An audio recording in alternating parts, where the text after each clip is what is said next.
শিক্ষার্থীরা কি শুধু পরীক্ষার জন্য সংক্ষুব্ধ হয়েছে? তারা তো আজকে বলতেছে লাশও ঘুমোচ্ছে, ডেড বডিও সরানো হচ্ছে। এক, দুই নম্বর, এমনও আমি দেখছি অন্য জায়গার ছাত্র আসছে, অন্য জায়গার ছাত্র এসে এমনভাবে বলছে লন্ডনে বসে গাফফার চৌধুরী যেভাবে লিখতো বিভিন্ন ঘটনা পত্রিকায়, মনে হয়তো পাশের বাসায় সে আছে এরকম। এটার মানে আমি স্যাটায়ার করছি না, for gods say, but it is very touchy issue. যে মায়ের সন্তানরা গেছে তার পাশে নির্মমভাবে 600 টাকা বোতল পানিও বিক্রি হয়েছে। উনি রাজকীয়ভাবে আয়নাঘর বানিয়েছিলেন, উনি ক্রস ফায়ার করেছেন, উনি বিনা বিচারে হত্যা করেছেন, উনি শাপলা চত্বরে হত্যা করেছেন, উনি 57 জন সেনা অফিসার ওনার সময় হত্যা হয়েছে। এর চেয়ে কারণ এই সরকার তো আমাদের প্রতিপক্ষ না, এবং এই সরকার ব্যর্থ হলে আমাদের কারো কোনো লাভ নেই। এই সরকারকে সফল হতে হবে, এবং আমরা একটা গণতান্ত্রিক রাজনৈতিক উত্তরণ চাই। এটা আমাদের এই মুহূর্তে প্রধান জাতীয় স্বার্থ, এবং সেখানে বিচার, সংস্কার এবং নির্বাচন তিনটা ওতপ্রোতভাবে জড়িত। এইটা দেখেন, সংকটে সংলাপ, আপনি সংকট হলেই তো সংলাপ করবেন, এবং সংকটে সংলাপ করতে যিনি চান সেটাকে আমরা পজিটিভ দেখতে চাই। যেমন ধরেন, আপনি মোবাইল ফোন যদি ডিস্টার্ব না করে আপনি তো মেকানিকের কাছে নেবেন না। স্বাস্থ্য যদি আপনি ট্রাবল ফিল না করেন, not go to a physician.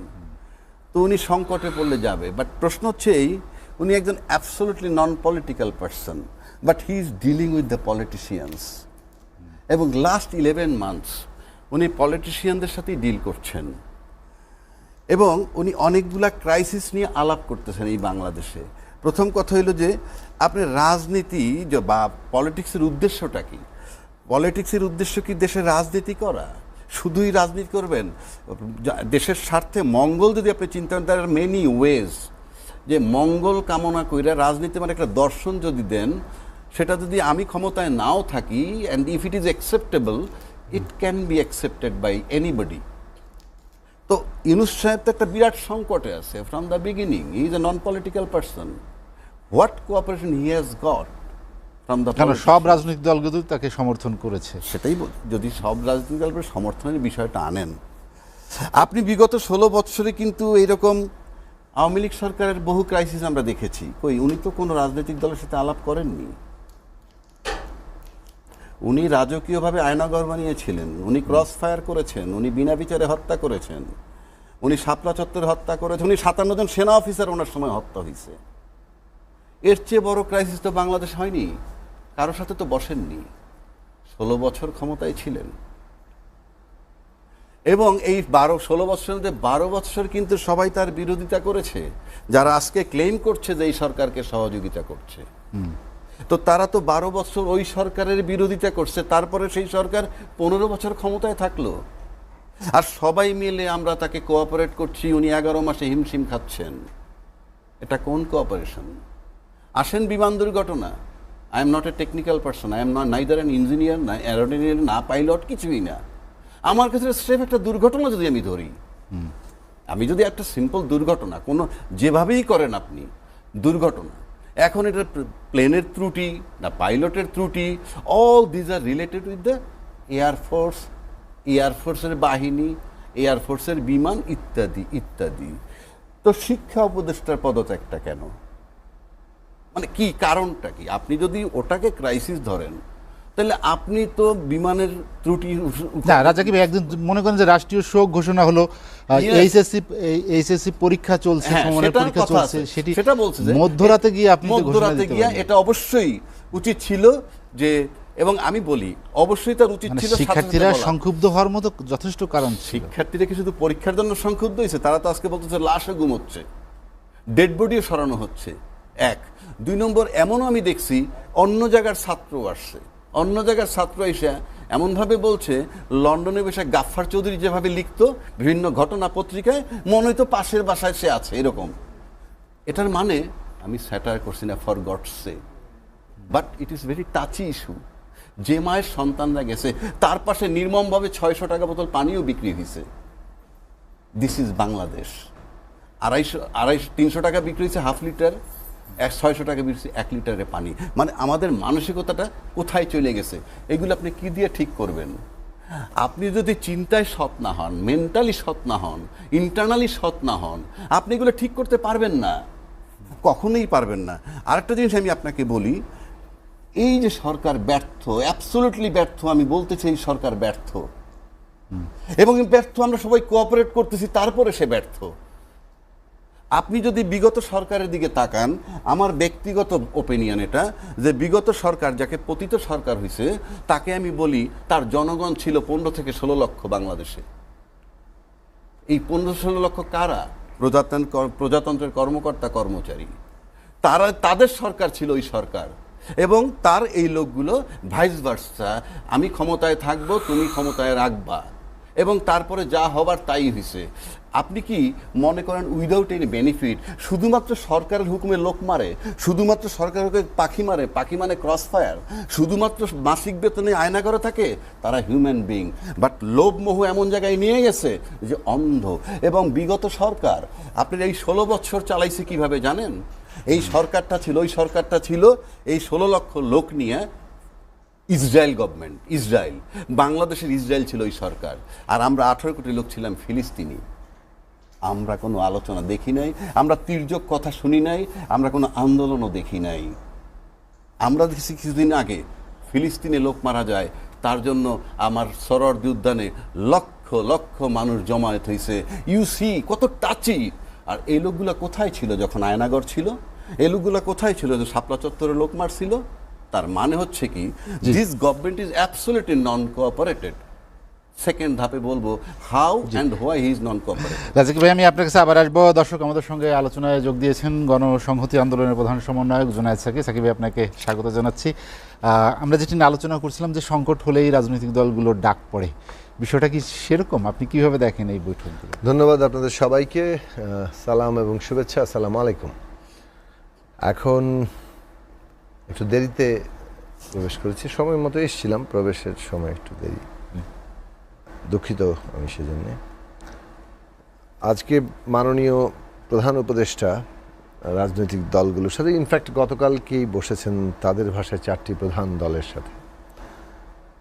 আমরা আজকে আরও 8-9টি 10টি দল তার সাথে দেখা করেছি। ও, এটা সেকেন্ড পার্টি আপনাদেরটা? তো সবাই বলেছিলেন যে এইরকম একটা উদ্ভূত পরিস্থিতিতে যখন তিনি ডেকেছেন, এবং তার ভাষায় তিনি উৎকণ্ঠিত, সেই কারণে তিনি ডেকেছেন। একে তো গোপালগঞ্জে একটা এনসিপির যে পূর্ব নির্ধারিত সমাবেশে এইভাবে হামলা হলো, এবং সেটা যে পতিত ফ্যাসিস্ট শক্তি সাথে যুক্ত লোকেরা করেছে, সেটা সহজে অনুমেয়। এই জুলাই মাসে এসে তারা এইভাবে একটা হামলা করতে পারবে, এত বড় ঘটনা ঘটিয়ে ফেলতে পারবে, সেটা নিয়ে তিনি উৎকণ্ঠিত। কিংবা একই সাথে বিমান বিধ্বস্তের ঘটনা, এতগুলো শিশু সহ ছাত্র, শিক্ষার্থী, শিক্ষক, তাদের নিহত হওয়া, আহত হওয়া, আবার সচিবালয়ে ছাত্রদের ঢুকে পড়া, সব মিলিয়ে তিনি উৎকণ্ঠিত। রাজনৈতিক দলগুলোর সাথে তিনি আলোচনা করছেন। এখানে একটা জিনিসের আমি ঠিক যদি বুঝে থাকি, উনি বলতে চেয়েছেন যে বর্তমান সরকার ঠিক যথেষ্ট সহযোগিতা পাচ্ছে না। আমি ডিফার করি, আমি বরং উল্টো দিক থেকে বলবো যে সরকার যথেষ্ট পরিমাণে সহযোগিতা নেয়ার জন্য ঠিক আয়োজনটা করছেন কিনা, চেষ্টা করছেন কিনা, সেটাও একটা প্রশ্ন তোলা যায়। কারণ আজকে মাননীয় প্রধান উপদেষ্টাকে আমরা এটা স্মরণ করিয়ে দিয়েছিলাম যে 13ই আগস্ট আমরা কতগুলো বিষয় আপনার সাথে আলাপ করেছিলাম। এক তো হচ্ছে যে তাদের আশু কতগুলো কর্তব্য আছে, যেগুলো বলতে পারেন যে এখনও বেশ প্রশ্নের মুখে। আমাদের শহীদদের রাষ্ট্রীয় মর্যাদা দেওয়া, তাদের পরিবারের দায়িত্ব গ্রহণ করা, আহতদের চিকিৎসা এবং তাদের জীবনের দায়িত্ব নেওয়া, এইগুলো তো ধরেন না তালিকা, না মর্যাদা, না এখন পর্যন্ত আহতদের ক্ষোভ, সবই বিরাজমান। Very unfortunate. তাদের একটা আশু কর্তব্য ছিল আইন শৃঙ্খলা এবং জনগণের নিরাপত্তা, সেটা যেভাবে মব জাস্টিফাইড হয়েছে অথবা মবকে নিয়ন্ত্রণ করা যায়নি, সেটা এখন নানান রূপ নিচ্ছে। তো সেইটার বিষয়ে সরকারের একটা দৃষ্টিভঙ্গিগত সমস্যা এবং তার এক্সিকিউশনের সমস্যা। অর্থনীতির ক্ষেত্রে বরং সরকারের কিছু কিছু ভূমিকা নিঃসন্দেহে আমরা তার সাধুবাদ দিব। যদিও সামগ্রিকভাবে অর্থনীতি বেশ চাপের মুখে এবং সর্বশেষ যুক্তরাষ্ট্রের শুল্ক ট্যারিফ আরোপ করা হয়েছে, সেটাও একটা নানাভাবে আমাদের চাপে রেখেছে। আমরা যথার্থভাবে মোকাবেলা করতে পেরেছি এই দাবি করতে পারবে না সরকার। অন্যদিকে তাদের দীর্ঘমেয়াদী যে কাজ ছিল বিচার সংস্কার এবং নির্বাচন, সেই ক্ষেত্রে বরং তাদের অগ্রগতি অনেক ভালো। বিচারের একটা প্রক্রিয়া শুরু হয়েছে, কিন্তু এটা আরও দৃশ্যমান হওয়া দরকার, ত্বরান্বিত হওয়া দরকার। প্রয়োজনে আরও অনেকগুলো ট্রাইব্যুনাল করা দরকার। মানুষ কিন্তু বিচার দেখতে চায় এবং শহীদ পরিবারগুলো বিচার ছাড়াই দেশে একটা মনে হচ্ছে নির্বাচন ইত্যাদি, এগুলো তাদের জন্য বেশ কষ্টকর অনুভূতি হয়। এগুলো তারা বলেন, এটাকে হয়তো সঠিকভাবে ভুলভাবে যেভাবে বলেন, তাদের ইমোশনের গুরুত্ব আছে। সংস্কারের দিক থেকে আজকে একটা ঐতিহাসিক দিন, যেমন আরো কয়েকটি ঐতিহাসিক নির্বাচন কমিশন গঠনের ক্ষেত্রে নির্বাচন কমিশন বলতে পারেন যে, নিজের কথা একটু বলি, গত 2015 সাল থেকে প্রায় এককভাবে রাজনৈতিক দলের পক্ষ থেকে সাংবিধানিক পদগুলোতে একটা সাংবিধানিক কমিশনের মাধ্যমে নিয়োগ, সরকার, বিরোধী দল এবং বিচার বিভাগের প্রতিনিধিদের সমন্বয়ে, এর জন্য আমরা কথা বলেছি, লড়াই করেছি দলগতভাবে। সেটা আমরা গণতন্ত্র মঞ্চে এনে দাঁড় করাতে পেরেছি। আমরা অন্যান্য যখন জোটে কাজ করেছি এবং সর্বশেষ 31 দফাতেও এটা আমরা অনেক লড়াই করেছি, যদিও পুরোপুরি ঐকমত্য আমরা প্রতিষ্ঠা করতে পারিনি।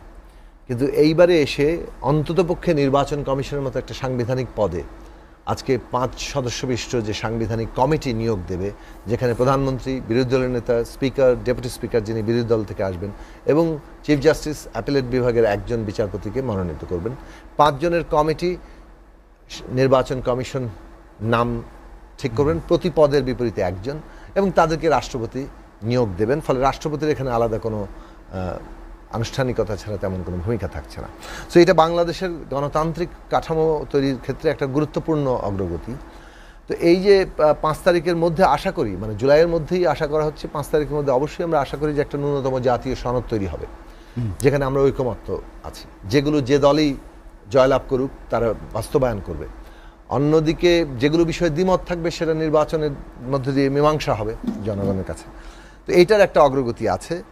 এমনকি নির্বাচনের প্রশ্নেও সরকার ইতিমধ্যে ইঙ্গিত দিয়ে দিয়েছে। আশা করা যায় 5 তারিখে কিংবা খুব অল্প সময়ের মধ্যেই আমরা নির্বাচনের তারিখ আরও সুনির্দিষ্টভাবে পাব। সেটাও দরকারি, কেননা এই সংস্কারটা সম্পন্ন করার জন্য নির্বাচন দরকার। সরকারের সেদিক থেকে একটা অগ্রগতি আছে। কিন্তু একটা বিষয়ে সরকারকে আমরা শুরু থেকে বলেছিলাম যে আপনাদের সমর্থন ভিত্তিকে, উনি একটা আওয়ামী লীগের রেফারেন্স টানছিলেন কিংবা যে কোনো পলিটিক্যাল গভর্নমেন্টের রেফারেন্স, তার তো নিজের একটা পার্টি থাকে, ফলে তার তো বাকিরা সব তার অপোনেন্ট, ফলে তার সাথে তারা আলোচনা করে। কিন্তু এই সরকারের যারা সমর্থনকারী তারাই কিন্তু তার সমর্থন ভিত্তি, একদিকে জনগণ, অন্যদিকে জনগণের প্রতিনিধিত্বকারী ফ্যাসিবাদ বিরোধী আন্দোলনের শক্তিগুলো, তারা তাকে সমর্থন দিয়েছে, তারাই তার ভিত্তি। ফলে তাদের সাথে একটা নিয়মিত যোগাযোগের ভিত্তিতে কিন্তু এই সরকারটা রাষ্ট্র পরিচালনা করা উচিত। কারণ এই 26 জন মানুষ কিসের ভিত্তিতে পুরো জিনিসটাকে চালাবেন? যখন পিপলের উইল, পলিটিক্যাল পার্টির মানে কনসেন্ট একটা জায়গাতে থাকে, তখন সরকার একটা নীতি, নতুন নীতি গ্রহণ করলে কিংবা সেটা কার্যকর করতে গেলে সে অনেক বেশি শক্তির সাথে সেটা করতে পারে। আমরা বলেছিলাম ন্যাশনাল পলিটিক্যাল কাউন্সিল গঠন করেন, জাতীয় রাজনৈতিক একটা কাউন্সিল কিংবা পরিষদ গঠন করেন, যেখানে সরকার নিয়মিতভাবেই রাজনৈতিক দলগুলোর সাথে বসবে। কিন্তু সেই জায়গাটাতে না করার ফলে যখন একটা ক্রাইসিস মোমেন্ট হচ্ছে তখন তারা ডাকছেন, আমরা 2 মিনিট 3 মিনিট করে বলার সময় পাচ্ছি। এটা সরকারকে কিছুটা পরামর্শ সহযোগিতা যে দিচ্ছে না তা না, কিন্তু সরকারের শক্তি, যেমন ধরুন প্রশাসন কাজ করে না, পুলিশ কাজ করে না, অমুক সহযোগিতা করছে না, তমুক আমরা ব্যর্থ হচ্ছি, এগুলো বাস্তব না, আমি তা বলছি না। এই বাস্তবতা দূর করার ক্ষেত্রে সরকার যখনই চায় আপনারা ডাকেন বা আপনারা যান, এই ডাকার প্রক্রিয়া নিয়ে অনেক সময় কথা ওঠে। এই উঠেছে, আমি হয়তো লম্বা হয়ে যাবে বলে বলছি না, যে আজকে পরের স্টেপে পরের পর্বে বলবো যে ডাকার প্রক্রিয়া নিয়ে যথেষ্ট পরিমাণ আপত্তি। আজকে তো রীতিমতো ক্ষোভ উদ্গীরণ হয়েছে, মানে ব্যক্তিগতভাবে এই ধরনের ক্ষোভ আমি একটু কম প্রকাশ করি, কিন্তু আমি মনে করি যে ক্ষোভটার ন্যায্যতা আছে। যেটা জায়গাতে মানে বলবো যে প্রতিষ্ঠানগুলো, আমরা রাষ্ট্র নিয়ে আগে ভাবি, দেশ নিয়ে ভাবি, আমাদের প্রতিষ্ঠানগুলো কাজ করছে না। এত বড় একটা বিমান বিধ্বস্তের ঘটনা ঘটলো, হ্যাঁ, এটা আমরা খুঁজতে পারি যে এর পেছনে কোনো গাফিলতি ছিল কিনা, কোনো ধরনের ত্রুটি ছিল কিনা, দায়িত্ব অবহেলা ছিল কিনা, এইসব বিষয় নিশ্চয়ই তদন্ত হওয়া দরকার। কিন্তু একটা বিধ্বস্ত ঘটনা তো কেউ ইচ্ছাকৃতভাবে ঘটিয়ে ফেলেনি। এইটা যে ঘটলো এবং আনইউজুয়ালি ঘটলো, মানে সড়কের অ্যাক্সিডেন্ট মানে যেটা সড়ক ঘটনা ঘটে সেটা একরকম, বিমানটার প্রতিদিন এইভাবে ঘটে না। সেটা একটা জায়গায় গেল, স্কুলে গেল, এতগুলো বাচ্চা, এতগুলো মানে পরিবারের আজকে হাহাকার। এখন ধরেন অনেকগুলো যে মানে কি বলা যায় খুব প্রাথমিক স্তরের যে মানে ধরুন একটা বিরাট কনফিউশন, মৃতের সংখ্যা ইত্যাদি। আচ্ছা, ওখানে কেউ গায়েব হওয়া কিন্তু খুব কঠিন, কারণ স্কুলের সমস্ত ছাত্রদের তালিকা আছে এবং ইত্যাদি, কিন্তু একটা ইনফরমেশন সেন্টার কিন্তু খোলা যেত। এবং আজকে উপদেষ্টা একজন বলছেন বিশেষ সহকারী, আর মানে সংখ্যা নিয়ে যে আইএসপি থেকে এক ধরনের মৃতের সংখ্যা বলা হচ্ছে, একই ধরনের মানে ইয়াতে পার্থক্য হচ্ছে, একটা তথ্য কেন্দ্র থাকা দরকার ছিল, সেই তথ্য কেন্দ্র থেকে পরিষ্কার করে বক্তব্য দেওয়া দরকার ছিল, এবং সকলের কোয়ারি কে কোথায় আছে না আছে সেই সব বিষয়ে যাতে মানুষ হয়রানি ছাড়া, দৌড়াদৌড়ি করা ছাড়া একটা জায়গায় যেতে পারে। সবাই অস্থির, সবাই অত্যন্ত উদ্বিগ্ন, সবাই দিশেহারা, কাজেই দৌড়াদৌড়ি আছে এটা আমরা বাস্তব মানি, কিন্তু সরকারের তো অনেক প্রতিষ্ঠান, তার তো কাজ করার ক্ষেত্রে এইসব যেটি রাজ্জাকি ভাই পানির কথা বললেন, সেক্ষেত্রে পানি ওইগুলো ওই সমস্ত মানে কি বলা যায় যে সুযোগ সন্ধানীদের মানে অবিশ্বাস্য সব কর্মকাণ্ড এই দেশে ঘটে, এবং এগুলোর আসলে মানে বেশ ভালো রকম শাস্তি হওয়া উচিত। যাই হোক, আমি অন্য জায়গায় পৌঁছাতে চাচ্ছি। সরকারের এই যে জায়গাগুলোতে কিংবা ছাত্ররা, এখন দুটো জিনিস আছে। এক, সচিবালয়ের মতো জায়গায় ঢুকে পড়তে পারলে এটা তো আমাদের জন্য খুব ভালো কিছু না, কারণ সচিবালয় অনেক একটা গুরুত্বপূর্ণ জায়গা যেখানে যে কোনো ধরনের একটা ঘটনা ঘটলে সেটার অনেক ক্ষয়ক্ষতি হতে পারে। আচ্ছা, কিন্তু মানুষ তো বিক্ষোভ করবে, ছাত্ররা বিক্ষোভ করবে না? তাদের তো যদি বিক্ষোভ তৈরি হয় যে আমাদের পরীক্ষা রাত 3:30 কেন আমাদের পিছাতে হবে, তো বিক্ষোভটা করারও একটা সুযোগ থাকতে হবে এবং সেইটা ধৈর্যের সাথে মোকাবেলা করতে হবে। দুটো অ্যাসপেক্টই এখানে গুরুত্বপূর্ণ। এখন এই সব প্রশ্নের পেছনে যখন রাজনৈতিক দলগুলো নিয়মিতভাবে সরকারের শক্তি জুগিয়ে যায়,